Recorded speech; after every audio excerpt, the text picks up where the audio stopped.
Today, I am going to give you another tool for graphing your rational functions. Okay, we're leading up to tomorrow where we're actually going to graph them. Yesterday, we talked about asymptotes. Today, we're going to talk about intercepts. Tomorrow, we're going to graph them. Okay, so quick review.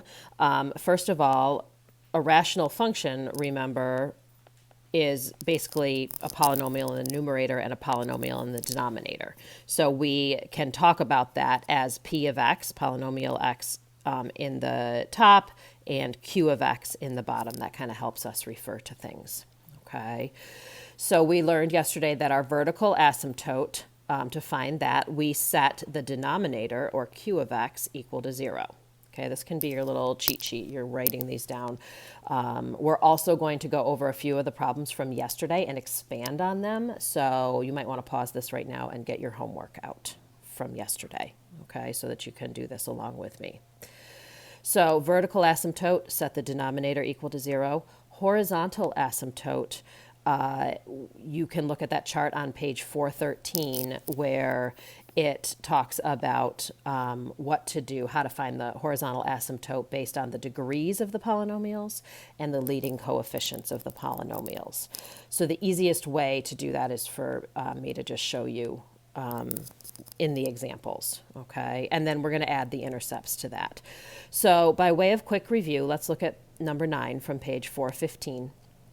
Last night, when you went to find the vertical asymptote, okay, you should have set the denominator equal to 0. Okay, so if we set 2x minus 3 equal to 0 and solve for x, then we are going to come up with x equaling 3/2. So that means that over here on my graph, I'm not going to graph the whole thing, but you know, our horizontal asymptote, 3/2, is about 1.5.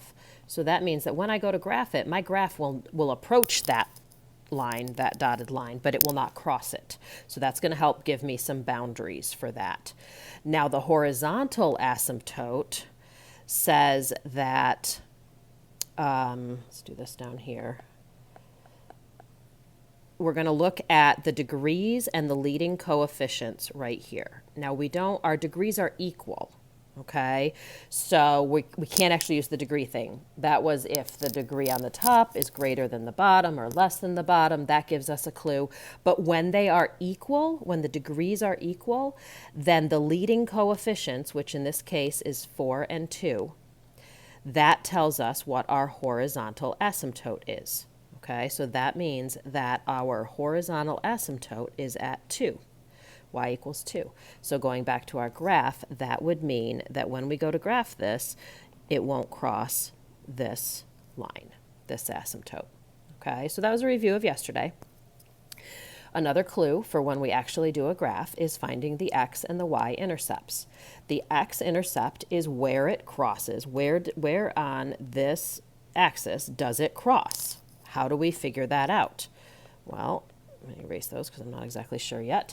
So the x-intercept, if the x-intercept is here, that means that the value of y is 0, right? It's not up or down on the y-axis. So my x is something and my y is 0.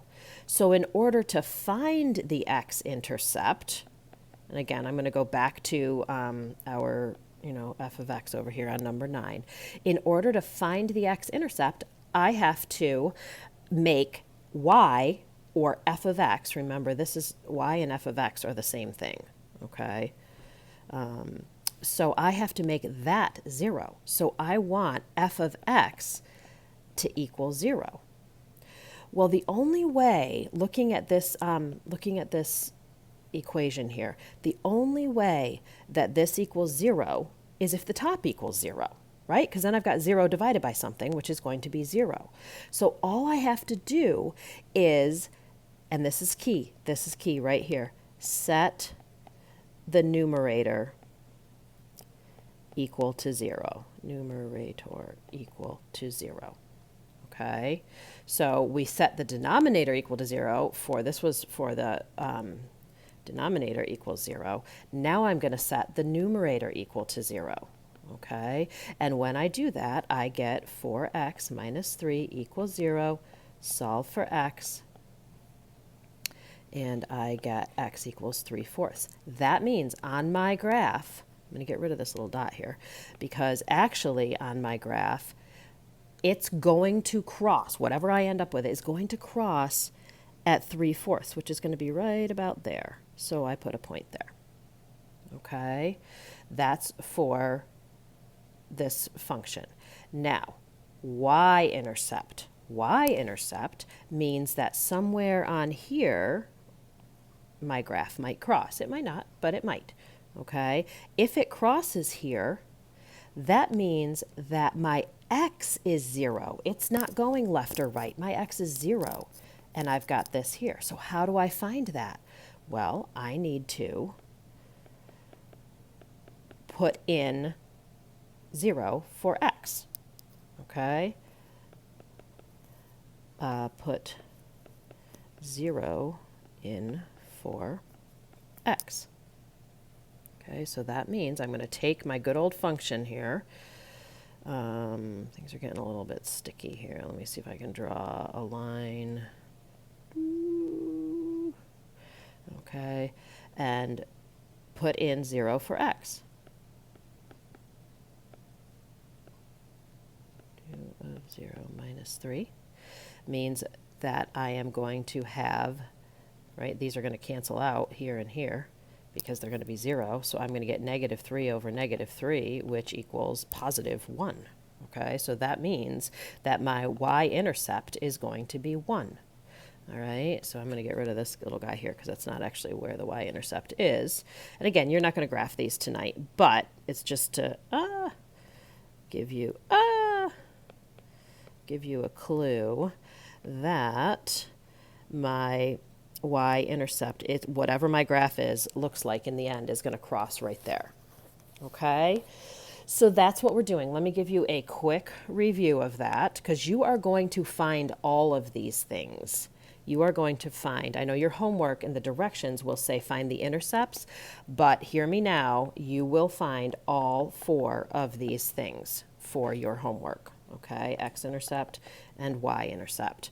So here you will set the denominator equal to 0.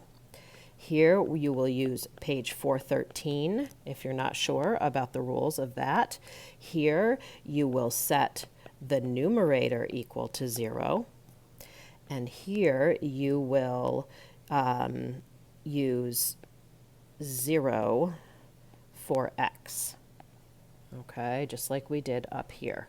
Now, if you think you got this, you can stop the video. I'm going to do one more example for you guys based on number 11 from the homework last night. That gave you this function, okay, x minus 3 over x squared minus 9.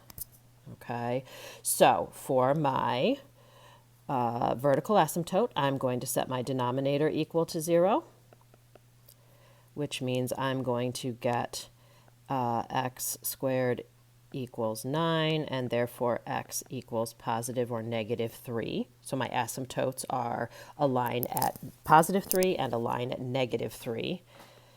You don't have to graph it, but I feel like it's important for you guys to be seeing this. That means I'm going to have a horizontal or a vertical asymptote here, and I'm going to have a vertical asymptote here. Okay, we should have arrows on all these things. All right, now the horizontal asymptote, because the degree of the numerator is less than the degree of the denominator. We've got a 1 here and a 2 there. Because that is less, the 1 is less than the 2, that means that my horizontal asymptote is y equals 0. Okay, so on our little graph down here, that actually means that it won't cross the x-axis because that's where y equals 0. Okay. So that's our horizontal asymptote. And then for our x-intercept, we are going to set the numerator equal to 0, which means that our intercept is going to be at positive 3. So it's going to cross right there. Okay.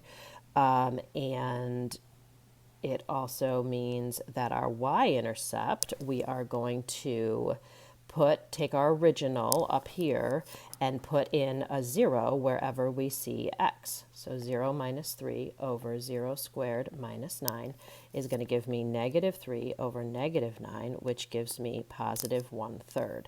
And that means it's going to cross the y-intercept right there. Okay, so these are the 4 things that you will find on your homework. See me on Google Hangouts if you have any questions.